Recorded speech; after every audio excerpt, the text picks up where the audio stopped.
33 वर्षीय ट्विशा शर्मा अब हमारे बीच में नहीं है, लेकिन ट्विशा शर्मा अपने मौत के पीछे कई सवालों को छोड़कर गई हैं। सवाल इस बात का कि क्या इतना मुश्किल है ससुराल में हो रही प्रताड़ना को झेलना। सवाल ये कि क्या इतना मुश्किल है अपनी बात जब बेटी अपने परिवार वालों को बताती है तो परिवार वालों का समझना।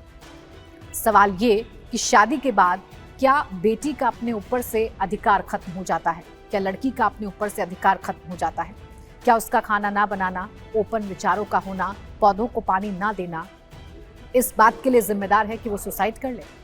जी हाँ, ट्विशा शर्मा केस में कुछ ऐसी ही बातें हैं जो निकलकर सामने आ रही हैं। सिलसिलेवार तरीके से आपको बताती हूँ कि इस केस में अभी तक क्या कुछ हुआ है। ट्विशा शर्मा, जिसकी शादी दिसंबर 2025 में हुई थी, 5 से 6 महीने शादी को हुए थे।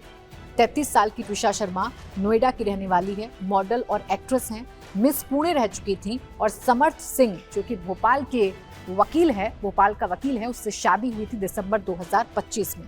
दोनों की मुलाकात डेटिंग ऐप पर हुई थी 2024 में और शादी दिसंबर 2025 में हुई थी, जिसमें पूरा परिवार संलिप्त था, पूरा परिवार आया था। ट्विशा का पूरा परिवार था। जो वीडियोस हैं ट्विशा की शादी की, उसे देखकर ऐसा लग रहा है कि ट्विशा काफी खुश थी, लेकिन शायद ट्विशा को ये नहीं पता था कि जिस परिवार में वो शादी करके जा रही है वहां उसका जीना मुश्किल हो जाएगा और अंजाम मौत हो जाएगी। मई 2026 यानी कि मौत की रात को क्या क्या हुआ, ट्विशा आखिरकार मौत के फंदे पर क्यों झूल गई और क्या ट्विशा को बचाने की कोशिश की गई थी।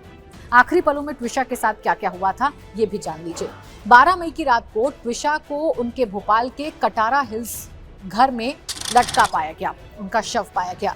परिवार को सूचना दी गई कि वो अब सांस नहीं ले रही है और अस्पताल ले जाया गया है, लेकिन डॉक्टर्स ने ट्विशा को मृत घोषित कर दिया।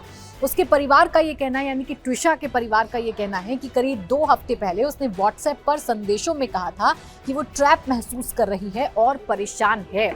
बहुत सारी ऐसी व्हाट्सएप चैट हैं ट्विशा की अपनी बहन के साथ, अपनी फ्रेंड के साथ, अपनी माँ के साथ, जो ये बता रही है कि ट्विशा अपनी शादी में खुश नहीं थी और ट्विशा मानसिक प्रताड़ना से जूझ रही थी, या कुछ ऐसी बातें थी जो ट्विशा को समझ में नहीं आ रही थी और ट्विशा लगातार ट्रैप्ड महसूस कर रही थी। क्या वक्त रहते उस वक्त ट्विशा की मदद की जाती, ट्विशा से बात की जाती है, ट्विशा को भोपाल वाले, उसके ससुराल वाले घर से निकाल दिया जाता तो उसकी जान बच सकती थी।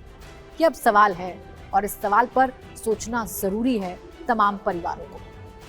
13 मई और 15 मई को एफआईआर होती है, पुलिस की कार्रवाई शुरू हो जाती है।